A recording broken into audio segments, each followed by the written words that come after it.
غامدی صاحب کا مسئلہ شروع ہوتا ہے نا تو وہ سنت کو مانتے ہیں کہ جی سنت تو ہے. اچھا پھر وہ کہتے ہیں سنت اور حدیث میں فرق ہے. سر سنت اور حدیث میں فرق کو کون نہیں مانتا؟ ہم نے کب کہا سنت اور حدیث میں فرق نہیں ہے؟ لیکن ہم کہتے ہیں کہ آج کی ڈیٹ میں سنت اور حدیث انٹرچینجبل ورڈ ہے. کیوں؟ سنت نبی علیہ السلام کا طریقہ ہو، آپ نے کر کے دکھایا ہو، فرمایا ہو، آپ کے سامنے ہوا ہو، جسے وہ کہتے ہیں حدیث تقریری، حدیث قولی، حدیث فعلی. یہ سب کی سب چیزیں سنت میں. ایون صحابہ کرام اور ابن رضوان کا جو اجماع ہے جن باتوں کے اوپر، یا کسی انڈیویجول صحابی کی رائے ہے اور باقی صحابہ کی مخالفت نہیں پائی جاتی، یہ سب کی سب چیزیں سنت ہیں. اس لیے کہ صحابہ کرام کا جو سورس آف نالج تھا وہ نبی علیہ السلام کی مبارک ذات تھی. وہ اپنی ذات سے تو کچھ نہیں کہیں گے جب دین کے حوالے سے تعلیم کر رہے ہوں گے. اور اگر کوئی کہتا ہے کہ صحابہ کرام نے اپنی ذات کے اعتبار سے بھی دین میں کچھ انجیکٹ کیا ہے، تا وقت ہے کہ باقی صحابہ کے اقوال کی روشنی میں یہ بات ثابت نہ ہو جائے کہ کسی سے مس ہینڈل ہوا ہے، وہ الگ بات ہے.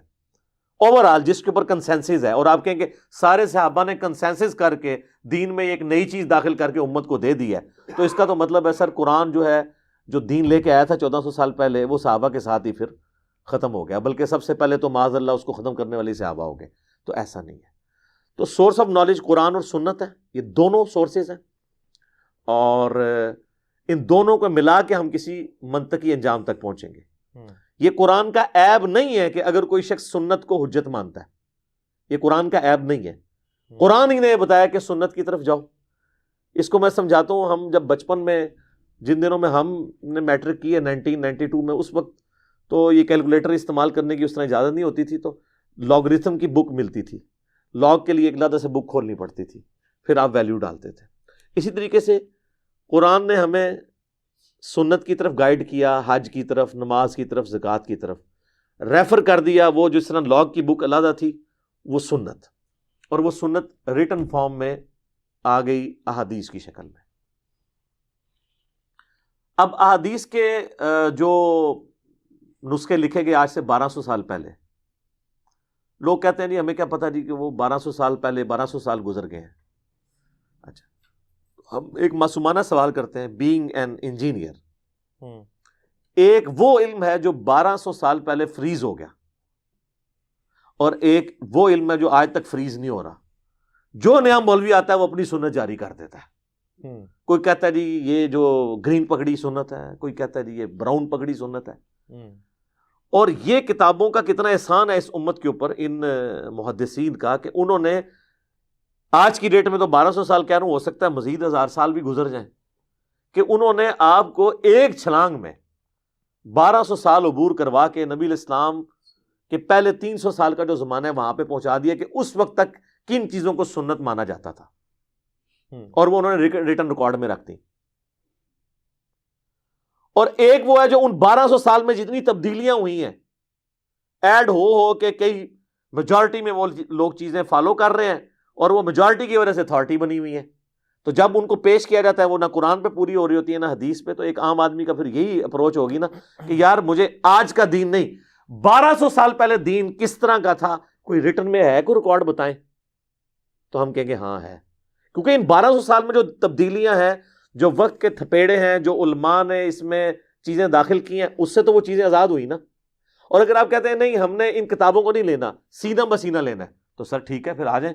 سینہ بسینہ پہ سب سے پہلے تو یہ بات کرنے والے پھنس جائیں گے. غامدی صاحب تو کہتے ہیں رفع ذہن کے بغیر بھی نماز ہو جاتی ہے، اس کے ساتھ بھی. ہم کہتے ہیں اب آپ اپنے اصول پہ قائم رہیں. ہم جائیں گے عرب، صحابہ کی اولاد ہیں، سینہ بد سینہ دین ٹرانسفر کر رہے ہیں، اور دیکھتے ہیں وہاں کیا ہو رہا ہے. پھر آپ نے ہمیں یہ نہیں کہنا کہ وہ ترک رفع ذہن والے لوگ بھی تو انڈیا میں پائے جاتے ہیں نا. پھر انڈیا کی نہیں ہم تواتر مانیں گے. کیوں؟ کیونکہ انڈیا کے جو لوگ ہیں رہنے والے، وہ تو ہندوؤں کی اولادیں ہیں. یعنی یہاں کوئی شخص یہ دعویٰ کر سکتا ہے سوائے سید کے کہ میں نسل در نسل ہمیشہ سے ہی مسلمان ہوں نبی علیہ السلام کے آنے کے بعد. تو پھر مجھے بتائیں کہ تواتر ان کا مانا جائے گا یا ان کا؟ اس کو پنجابی میں ایک مثال دی جاتی ہے کہ خالص دودھ بھینس کے نیچے سے ملتا ہے، گوالے سے نہیں. تو جہاں پہ گوالے دین لے کے آئے ہیں، ان گوالوں کا دین ہم مانیں گے، یا ہم جو اوریجن ہے مکہ اور مدینہ اس کا مانیں گے نا؟ تو پھر مکہ مدینہ کو مانے نا. پھر وہاں پہ اور بحثیں شروع ہو جائیں گی. ہوتا یہ ہے کہ ایک اصول کے اوپر قائم نہیں رہتے. مصیبت ہمارے لیے کھڑی کر دیتے ہیں. تو لوگوں کو نظر آ رہا ہوتا ہے. تو یہ ریٹن ریکارڈ ہی ہے اس زمانے میں جو مرتب کیا گیا, اور نسل در نسل جو مسلمانوں نے سنت ٹرانسفر کی ہے اسی کا یہ ریٹن ریکارڈ ہے. باقی آپ نے یہ ایک علمی ڈسکشن ضرور ہو سکتی ہے کہ سنت اور حدیث میں فرق کیا ہے, کریں جتنا مرضی. اینڈ رزلٹ یہ ہے کہ آج کی ڈیٹ میں سنت کو حاصل کرنے کا سورس حدیث ہے. عملی تواتر تو ہے, لیکن عملی تواتر صرف وہ والا مانا جائے گا جو اجماع امت ہے. اگر بنگلہ دیش کا عملی تواتر دیوبندیت ہے, ایران کا عملی تواتر شیعہ ہونا ہے, پاکستان کا عملی تواتر بریلوی ہونا ہے, اور سعودیہ کا عملی تواتر اہل حدیث ہونا ہے, تو پھر آپ کدھر جائیں گے؟ اجماع اور عملی تواتر تو وہ مانا جائے گا نا جس میں پوری امت کنسنسس کرتی ہو. مثلا نمازیں 5 ہیں, فرض رکعتوں کی تعداد 17 ہے, نماز قبلہ رخ ہو کے پڑھنی ہے, مردے کو قبلہ رخ دفنانا ہے, کنسنسس ہے. اب جہاں پہ اختلاف آئے گا پھر آپ کس کی بات مانیں گے؟ جس کی آواز اونچی ہے. آپ نے خود ہی کہا کرائٹیریا ہوگا نا جی. ایک بندہ کہتا ہے جی کہ یہ جو ٹیبل ہے یہ 3 فٹ چوڑا ہے, ایک کہتا ہے یہ 3 کلومیٹر ہے, اور ایک کہتا ہے 3000 کلومیٹر ہے. تو جس 3000 والے کی اگر آواز اونچی ہوئی تو وہ جیت جائے گا. تو یا دوسرا طریقہ جی فیتا مار کے دیکھو کہ بھئی ٹیسٹ کیا, بالکل اس کا جو کرائٹیرین ہے اس کے اوپر اس کو جج کیا جائے. تو جہاں پہ سنت میں اختلاف آ رہا ہوگا پھر الٹیمیٹلی ہمیں حدیث کی طرف جانا پڑے گا کہ ایک وہ ریکارڈ ہے جو ہمیں ماں باپ نسل در نسل ٹرانسفر کرتے آئے ہیں اور ہر علاقے میں ڈیفرنٹ کرتے آئے ہیں, اور ایک وہ ریکارڈ ہے جو 1200 سال پہلے فریز ہوا تھا. اور آج اگر ہمیں ایسے لوگ مل جائیں جو وہی بات کر رہے ہیں جو 1200 سال پہلے فریز ہوئی بھی تھی, تو ان کو فوقیت دی جائے گی بنسبت ان لوگوں کے کہ جن کا آج تک علم فریز نہیں ہو رہا. کبھی کچھ بات کرتے ہیں, کبھی کچھ بات. آپ صرف ایک چھوٹی سی مثال لے لیں, فرض نماز کے بعد اذکار جو ہیں ہر بندے نے اپنا شروع کیا ہوا ہے, جبکہ آپ احادیث کی کتابوں میں آئیں گے تو آپ کو وہ سنت اذکار ملیں گے. ہم نے باقاعدہ اس پہ پورے حوالوں کے ساتھ بلو اور گرین کارڈ لکھے ہیں. تو پھر آپ جج کر سکتے ہیں یار جو یہ بات کرتا ہے وہ ٹھیک کرتا ہے, واقعی یہ بات لکھی ہوئی ہے, اور یہ بات اس طرح نہیں اس طرح. تو لوگ اپنی لاجکس تو بہت ساری پیش کرتے ہیں. تو یہ سنت اور حدیث آج کی ڈیٹ میں بالکل ایک ہے, اگرچہ ان میں فرق پایا جاتا ہے.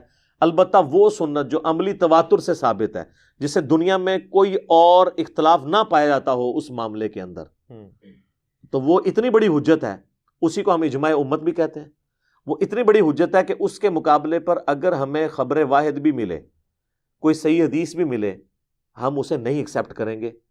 ہم اس حدیث کو منسوخ تصور کریں گے, یا وہ حدیث صحت پہ اترتی نہیں ہوگی. یہ امام شافعی کا موقف ہے. تواتر, لیکن یہ نہیں ہے کہ آپ کہیں جی چاند علماء کی یہ بھی رائے ہے لہٰذا اس سے یہ حدیث فارغ ہوگی. نہیں, تواتر ملے, سب کا کنسنسس ہو, ہم کہیں گے ہاں جی لے کے آئیں, اب بتائیں کون سی حدیث ٹکرا رہی ہے, ہم اس کو چھوڑ دیں گے. یہ پریکٹیکلی کوئی بات بھی تو سامنے آئے نا. تھوریٹیکلی بات کرنے سے کبھی بھی ایشوز ریزالو نہیں ہوتے. ہوتا ہے کہ یہاں پہ لوگ علمی بحثیں کرتے رہتے ہیں, ٹی وی پہ بھی بڑا علم جھاڑتے رہتے ہیں, لوگ بھی سنتے ہیں, کہتے ہیں ماشاءاللہ کیا فراوانی ہے. بھئی آپ گراؤنڈ ریالٹیز پہ بات کریں کہ یہ چیز ہے, یہ عملی تواتر سے پوری دنیا کے مسلمان ٹرانسفر کر رہے ہیں, اور بخاری کچھ اور کہہ رہا ہے, مسلم کچھ اور کہہ رہا ہے. وہ مثال سامنے لے کے, اگر مثال نہیں ہوگی, ایک جنرل بات ہوگی, تو اس طرح تو کوئی رزلٹ نہیں نکلے گا. تو لوگوں کو دین سے متنفر کرانے والی بات ہے نا. اور پھر جب آپ وہ مثال دیں گے پھر پہلے اپنی ڈاکٹرائن کلیئر کریں گے کہ میرا یہ سورس آف نالج ہے, میں ان چیزوں کو حجت مانتا ہوں, قرآن کو بھی سنت کو بھی. اب آپ آگے لے کے چلیں, یہ نہ ہم کوئی بات پیش کریں پھر کوئی اور اصول ماننا شروع کر دیں. تو سنت اور حدیث آج کی ڈیٹ میں ایک ہے. سنت عملی تواتر ہے, اجماع امت ہے, اور ہمارا یہ دعویٰ ہے کہ جو صحیح الاسناد احادیث میں کوئی ایک حدیث بھی ایسی نہیں ہے جو سنت اور اجماع کے خلاف ہو, بشرطے کہ وہ حدیث منسوخ نہ ہوئی. وہ ناسخ منسوخ تو قرآن کے اندر بھی آیا ہوا ہے. تو کوئی اگر پریکٹیکل مثال ہے تو سامنے لے آئیں, ہم اس کی بات کر لیتے ہیں. صحیح مسلم میں حدیث ہے, اور میں مسلم کے حوالہ اس لیے دے رہا ہوں کہ ریٹن ریکارڈ ہے, آپ کے لیے ہے کہ پوری امت کو پتہ ہے یہ عملی تواتر سے. آپ علیہ السلام نے فرمایا, صحیح مسلم کی حدیث ہے, کوئی شخص بائیں ہاتھ سے کھانا نہ کھائے, بائیں ہاتھ سے شیطان کھاتا ہے, تم کھانا دائیں ہاتھ سے کھاؤ. آپ کہتے ہیں مسلم شریف میں اتنے سخت الفاظ آ گئے, چھوڑ دیں. آپ ذرا مسلمانوں سے پوچھ لیں, دنیا میں کون سا مسلمان ہے جو کہتا ہے الٹے ہاتھ سے کھاؤ. یہ حدیث کی کتابیں نہ بھی ہوں, بخاری مسلم کی شکل بھی نہیں کسی نے دیکھی ہوگی, وہ بھی آپ کو بتا رہا ہوگا, وہ بھی اپنے بچے کو سکھا رہا ہوگا دائیں ہاتھ سے. عملی تواتر ہے. اور ایسا عملی تواتر ہے کہ دنیا میں کوئی مسلمان نہیں ہے جو الٹے ہاتھ سے کھانے کی ترغیب دلائے. ہمیشہ بچے کو دائیں ہاتھ سے کھانے کی ترغیب دلائی جائے گی. مسلم شریف میں حدیث ہے. اگر اب کوئی اس کا مذاق اڑائے گا اور کہے گا میں اس کو نہیں مانتا, یہ فضول چیز ہے, پھر ہم کہیں گے اب یہ دین کے اوپر حملہ ہے اور نبی علیہ السلام کی سنت میں حملہ ہے. اچھا, اسی طریقے سے نبی علیہ السلام ہر پسندیدہ کام دائیں طرف سے شروع کرتے تھے, لیکن کوئی بائیں طرف سے کرتا ہے سوائے کھانے کے تو آپ نے کوئی اس پہ قدغن نہیں کی. یا ایک اور چیز سنن ابن ماجہ میں ملتی ہے کہ دائیں ہاتھ سے لین دین کرو, شیطان بائیں ہاتھ سے کرتا ہے. وہ لین دین بھی ہے نہیں, آپ کسی نے پیسے دینے کو چیز لینی ہے, لیکن اگر کوئی ہے لیفٹی ہے, اس کی بائیں بازو میں طاقت ہی نہیں ہے, تو اس کے اوپر شریعت تو یہ قدغن نہیں لگا رہی ہے. اب آگے آ جائیں, جو بخاری مسلم میں حدیث ہے کہ نبی علیہ السلام اپنے پسندیدہ کاموں کو دائیں طرف سے شروع کرتے تھے. یعنی کرتا پہننا ہے تو پہلے دائیں آستین پھر بائیں آستین, جوتی پہننی ہے تو پہلے دائیں پھر بائیں. تو انہوں نے بھی اس کو اسی طریقے سے تعلیم فرمایا کہ کرتے تھے. بالکل اس طریقے سے تعلیم نہیں فرمایا کہ وہ آپ صلی اللہ علیہ وآلہ وسلم جو ہے نعوذ باللہ من ذالک یہ فرمایا کرتے تھے کہ جو پہلا بایاں جوتا پہنے گا وہ گناہگار ہو جائے گا, اور یہ بایاں جوتا پہلے شیطان پہنتا ہے لہذا تم. یہ تو نہیں ہے, تو یہ اس لیول کی نہیں ہے. باقی آج کل ہماری تبلیغی جماعتوں کی وجہ سے, دعوت اسلامی کی وجہ سے یہ جو چھوٹی چھوٹی چیزوں کے اوپر اتنی نکیر ہوئی ہے, ان کا ذاتی شغف ہے. اور ان کے اوپر غامدی صاحب نے تو بہت بعد میں رد کیا ہے. ان کے اپنے علماء پہلے دن سے ان کو کہہ رہے ہیں کہ جو نبی علیہ السلام کی ذاتی شغف والی چیزیں تھیں ان کو آپ دین بنا کے پیش نہ کرو, بس صرف محبت کے طور پہ ضرور پیش کرو. ٹھیک ہے, جس طرح آپ نے کرتا پہنا ہوا ہے, میں نے بھی کرتا پہنا ہوا ہے, یا میں نے پگڑی پہنی ہوئی ہے, نبی علیہ السلام کا ذاتی ایک شغف تھا, ہم اس کو فالو کرنے کی کوشش کرتے ہیں. لیکن جہاں آپ علیہ السلام نے اس کو ایز اے دین تعلیم فرمایا ہے, جس سنت کو, تو وہ داڑھی ان میں ہی آتی ہے. حدیثیں بخاری مسلم کی داڑھی پہ چھوڑ دیں. غامدی صاحب نے خود 80s میں ایک مضمون لکھا تھا کہ داڑھی شاعر اسلام ہے, جو ان کا رسالہ چھپتا تھا. اس وقت انہوں نے بڑے دلائل دیے, ان میں سے کئی دلائل اب بھی وہ مانتے ہیں. وہ یہ مانتے ہیں کہ تمام نبیوں کی داڑیاں تھیں. میں اس سے ایک سٹیپ آگے جاتا ہوں, دنیا میں تمام ریلیجیس پرسنالٹیز کی داڑیاں ہوتی ہیں, نہ بھی رکھیں وہ مانتے ہیں, چاہے وہ کرسچنز ہوں, جیوز ہوں, ہندو بھی. ایون یہ جو ڈاکٹر ذاکر نائک کے ساتھ جس کا مناظرہ ہوا تھا, سری سری روی شنکر, اس کی زلفیں بھی ہیں, داڑھی بھی ہے. تو میرا یہ ماننا ہے کہ داڑھی کے مرد کے لیے شعار ہونے کے اوپر انسانیت کا اجماع ہے, مسلمانوں کا عملی تواتر نہیں, انسانیت کا. اب ایک سٹیپ آگے آ جائیں.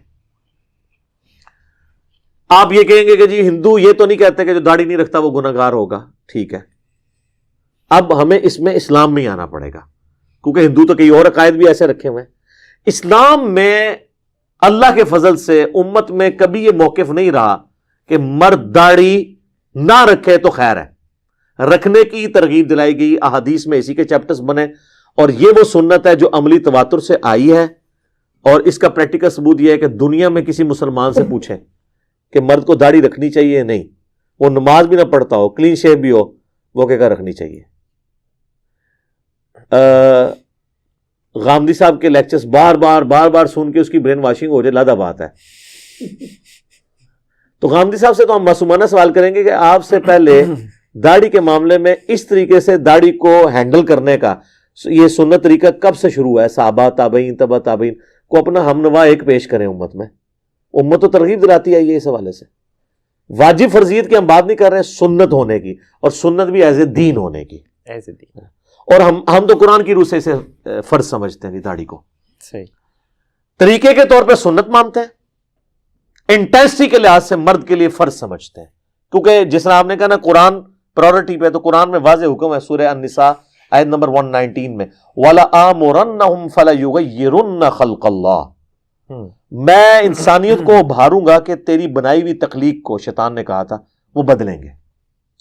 داڑھی مرد کی اگتی ہے, عورت کی نہیں اگتی. یہ مرد کی تخلیق ہے جو اللہ نے دی ہے. اس کو بدلنا شیطانی طریقہ ہے قرآن کی روح سے.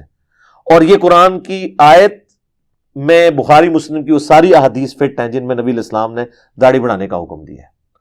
اب اس کے اوپر کاؤنٹر نیریٹو کسی نے کھڑے کرنا ہے تو ہمیں پہلے قرآن سے دلیل لا کے دے کہ قرآن میں ہو کہ جی مرد اللہ کی بنائی ہوئی تخلیق کو بدل سکتا ہے. اس میں اگر کوئی یہ پلی لے گا کہ تخلیق بدلنا اگر اسی طریقے سے ہی منع ہے تو پھر آپ ختنہ کیوں کرواتے ہیں, زیر ناف بال کیوں صاف کرتے ہیں, تو ہم کہیں گے کہ وہ بھی عملی تواتر اور اجماع سے اور بخاری مسلم کی درجنوں احادیث کی روشنی میں نبی اسلام کا حکم ہے کہ 5 چیزیں فطرت سے ہیں: ختنہ کروانا، مونچھیں پست کرنا، اور اس کے بعد زیر ناف بالوں کو صاف کرنا، بغلوں کے بالوں کو صاف کرنا، اور مسلم شریف میں الفاظ ہے داڑھی بڑھانا بھی. تو یہ چیزیں فطرت ہیں، یہاں پہ یہ فطرت ہے. اور اس کی حکمت ہے، ان بالوں میں پسینہ جمع ہوتا ہے. آپ داڑھی دیکھ لیں، اللہ نے ایسی جگہ اگائی ہے کہ یہاں پسینہ جمع ہو ہی نہیں سکتا، کیونکہ یہ پسینہ اسی کا جمع ہوگا اگر یہ ٹھوڑی اور گلے کا جوڑ یوں ہوتا ہے ہر وقت. اللہ نے اس کو ایسے علیحدہ رکھا ہے. اور داڑھی تو سر ساری فطرت ہی اللہ نے رکھ دی ہے. یہ دیکھیں نا، یہ جوڑ اپنی اصلی حالت میں یہاں رہتا ہے. ہر بندہ ایسے تو نہیں ہر وقت رہ سکتا، تو پھر یہ بال بھی نہ کاٹنے پڑتے. یہ اللہ نے اس کو علیحدہ کیا ہے کہ اس میں جتنا بھی پسینہ ہے خشک ہو جائے گا. یہاں والا پسینہ خشک نہیں ہوتا، بدبو آتی ہے. اسی طریقے سے زیر ناف بالوں والی جگہ. تو یہ اللہ نے ہر چیز اپنی جگہ پرفیکٹ رکھی ہوئی ہے. ہم داڑھی کو فرض سمجھتے ہیں انٹینسٹی کے طور پہ قرآن کی روح سے، اس لیے کہ داڑھی منڈانا یہ اللہ کی بنائی ہوئی تخلیق کو بگاڑنا ہے، اور یہ عورتوں کی مشابہت ہے. بخاری مسلم میں حدیث ہے کہ ان عورتوں پہ لعنت جو مردوں کی مشابہت کریں، ان مردوں پہ لعنت جو عورتوں کی مشابہت کریں. اب رہ گئے داڑھی کی مقدار کتنی ہو. تو سر ہمارا یہ دعویٰ ہے کہ داڑھی کی مقدار کے اوپر اللہ کے فضل سے امت میں کبھی اختلاف نہیں رہا کہ جی داڑھی اگر کوئی چھوٹی کر لیتا ہے تو وہ حرام کا مرتکب ہے. پہلا بندہ شاہ اللہ دہلوی ہے، المتوفی 1052 ہجری، جس نے امت کو یہ پٹی پڑھائی ہے کہ مٹھی سے کم داڑھی جو ہے وہ حرام ہے. اسی پٹی کو لے کے احمد بریلوی صاحب چلے اور آج ہنگامہ لوگوں نے کھڑا کیا. ہمیشہ یہ بات ہوتی تھی کہ داڑھی مطلقاً مرد کے لیے فرض ہے اور سنت یہ ہے کہ مٹھی ہو. یہ کسی فقہ کی کتاب میں نہیں لکھا ہوا کہ مٹھی سے جس نے کام کر لی وہ ملعن ہو گیا اور لعنتی ہو گیا اور اس امام کے پیچھے نماز بھی نہیں ہوگی، یہ بھی نہیں ہوگا، وہ بھی نہیں ہوگا. قطعاً نہیں، یہ کہیں بھی نہیں تھا. یہ انہوں نے آج کل شروع کیا. اسی ہم تو قائل ہیں جس طرح آپ کی داڑھی ہے، ان کی داڑھی ہے، ہم نے تو کبھی نہیں کہا کہ یہ داڑھی جو ہے وہ آپ حرام کے مرتکب ہیں. صرف یہ کہیں گے کہ اگر مٹھی ہوتی تو نبی علیہ السلام کے طریقے کے زیادہ قریب ہوتی. ابھی بھی نبی علیہ السلام کے طریقے پر ہی ہے، تھوڑا سا دور ہے. جس طرح کہ پگڑی ہے زیادہ قریب ہے، ٹوپی ہے تھوڑی کم ہے، اور اگر کسی نے رومال رکھا ہوا ہے تو وہ بھی آلموسٹ قریب ہی ہے. تو اس طریقے سے انٹینسٹی کی بات کریں تو ہم اس کی انٹینسٹی کو فرض سمجھتے ہیں. ٹھیک ہو گیا. اچھا علی بھائی، اگر میں آپ کی گفتگو کو کنکلوڈ کرنا چاہوں تو میں یہ عرض کروں کہ غامدی صاحب کے نزدیک جو دین ابراہیمی ہے، وہاں سے جو عملی تواتر چلا آ رہا ہے، جن اعمال کا، جن طریقوں کا، نبی کریم صلی اللہ علیہ وآلہ وسلم نے ان میں کچھ تجدید یا تصحیح کر کے اس کو جاری کر دیا. اس کو ہم سنت کہتے ہیں. ٹھیک ہے، لیکن آپ یہ کہہ رہے ہیں کہ اس میں جو نئی چیزیں شامل ہوئی ہیں، جو حدیث کے تھرو شامل ہوئی ہیں، یا جس کو ان صحاح ستہ میں شامل کیا گیا یا جو اور کتب میں شامل ہیں، وہ ان کو بھی آپ سنت قرار دے رہے ہیں. ہم تو کوئی نئی چیز نہیں مانتے کہ کسی محدث نے کوئی نئی چیز داخل کی ہے. جو کچھ سیکھا ہے وہ نبی علیہ السلام سے ہی سیکھا ہے. دین ابراہیمی میں کہیں پر بھی یہ داڑھی یا اس قسم کے دین ابراہیمی کو جو آپ کنکلوڈ کر رہے ہیں وہ کون سی ٹیکسٹ بک ہے جس سے آپ نے کاؤنٹر ویریفائی کیا ہے تو یہ داڑھی والی حدیثیں اس کے خلاف نکل آئی ہیں؟ وہ بک کدھر ہے ابراہیم علیہ السلام کی؟ کہیں نہیں. وہ عملی تواتر. تو عملی تواتر میں نے پہلے کلیئر کیا ہے نا کہ دنیا کا کون سا مسلمان ہے جو کہتا ہے داڑھی نہیں رکھنی چاہیے؟ احسن عمل ہے سر. نہیں، احسن عمل نہیں، یہ بحثیں آج کی ہیں. آپ ابھی چلے جائیں لوگوں سے پوچھیں کہ کیا مسلمان مرد کو داڑھی رکھنی چاہیے، منڈانی چاہیے، اور وہ جو داڑھی مونڈ بھی رہا گا اس سے پوچھیں کہ کیا تمہارا موقف ہے کہ تم غلط کر رہے ہو، یہ گناہ ہے. واللہ وہ کہے گا گناہ ہے. یہ بالکل جھوٹ بول رہے ہیں جو بھی بول رہا ہے. دنیا کا کوئی مسلمان اٹھا کے دیکھ لیں، وہ کہے گا گناہ ہے. اپنی نہیں رکھی ہوئی ہوگی. سر داڑھی اتنی بڑی سنت ہے اور اس کی اتنی طاقت ہے کہ داڑھی منڈا بھی کہتا ہے یار مجھ سے غلط ہو رہا ہے. کیوں جی؟ اس طرح کہ نہیں، عام صاحب وہی لوگ تھے نا. ٹھیک ہے، میں نے سٹارٹ ہی پہلے لیا کہ میں عملی تواتر میں انسانیت کے اجماع سے شروع ہوں. پھر آپ موڑ موڑ کے وہ بات تو نہ کریں جس کا میں جواب کو دے چکا ہوں. ٹھیک، جو پبلک خود جج کرے گی. میں تو جس کو کہتا ہوں آخری درجے تک نا وہ گھر پہنچا کے آتا ہوں کسی کو. میں نے سٹارٹ ہی وہیں سے لیا تھا. صحیح. اب اس بات کی اگر لکیر پیٹنی ہے تو اس کا بڑا آسان طریقہ آپ کہیں گے جی یہ میرے پاس ریٹن ریکارڈ ہے سنت ابراہیمی کا جس کو امت تواتر سے مان رہی ہے اور اس کے خلاف ہے یہ بات. تو جب نہیں ہے ٹینٹ تے کھیڑو. ٹھیک ہو گیا. اس کا یہ مطلب ہے علی بھائی جو میں یہ سمجھاؤں کہ سنت ابراہیمی جو دین ابراہیمی ہے اس میں جو سنت کا کردار ہے اس میں تصحیح کے علاوہ نبی کریم صلی اللہ علیہ وسلم نے تجدید بھی کی. ہمیں اس سے کوئی غرض نہیں ہے. یہ دین ابراہیمی سر نہیں نا, یہ تو تب ہونا جب آپ کے پاس سنت ابراہیمی کا کوئی ریٹن ریکارڈ موجود ہو اور بعد والا ریکارڈ اس سے میچ کریں کہ اس کے جی 35 صفحے تھے اب 135 ہو گئے. جب ایک چیز ایگزسٹ ہی نہیں کرتی آج کی ڈیٹ میں تو یہ علمی شہوت پوری کرنے والی بات ہے نا. اینڈ ریزلٹ یہ ہے آپ چاہے اس کو ویسے کہہ لیں یا ایسے کہہ لیں, دین ہوا جو محمد رسول اللہ نے ہمیں سکھایا. ہمیں اس سے کوئی غرض نہیں ہے کہ وہ ابراہیم نے دیا تھا نہیں دیا تھا, ہمیں اس سے کوئی غرض نہیں ہے. ہمیں یہ ہے کہ نبی علیہ السلام نے جو دین سکھایا اس میں پہلے 35 صفحے سے وہ 70 ہوئے یا 35 کے 35 رہے یا 35 کے 34 ہو گئے. اینڈ ریزلٹ کو دیکھیں نا کیا ہے.